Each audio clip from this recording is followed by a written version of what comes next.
In my role as a lead ministry assistant, I interact with people who come in off the street or are referred to us because they're in need and they need help. And so we offer to them loving resources. And one of the resources is this Affirming Potential class. And so I always wondered, why are we offering that? What do people get out of the class? And so I signed up for the course and took it.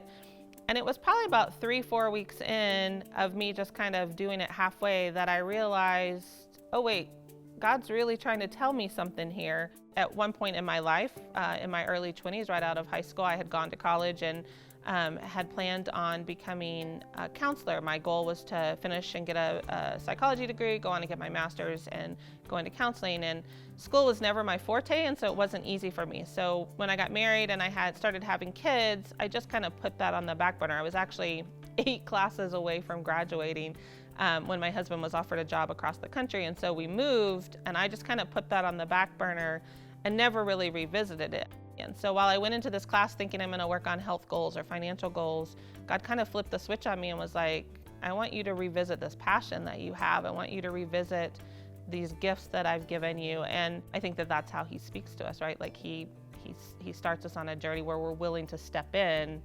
And then when we're finally willing to listen and open up, he flips the switch on us and really is able to speak to us when we're ready to listen. So I just did some investigation. What would it take for me to go back to school? The school that I chose, their degree specifically was psychology with an emphasis on mental health. And I was like, oh, okay, Jesus, I hear you.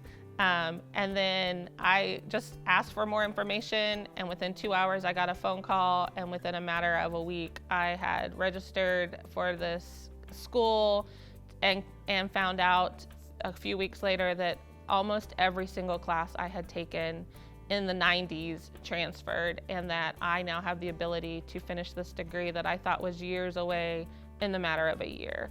I don't know what God's going to do with that. I have dreams and I have aspirations of where I want it to go, but he has said clearly to me that this is where I need to be, and I'm just so thankful that one, I took the class, that 2, I was willing to step into some growth areas of my life, but then 3, that I genuinely was in a posture of just listening of where God was going to take me.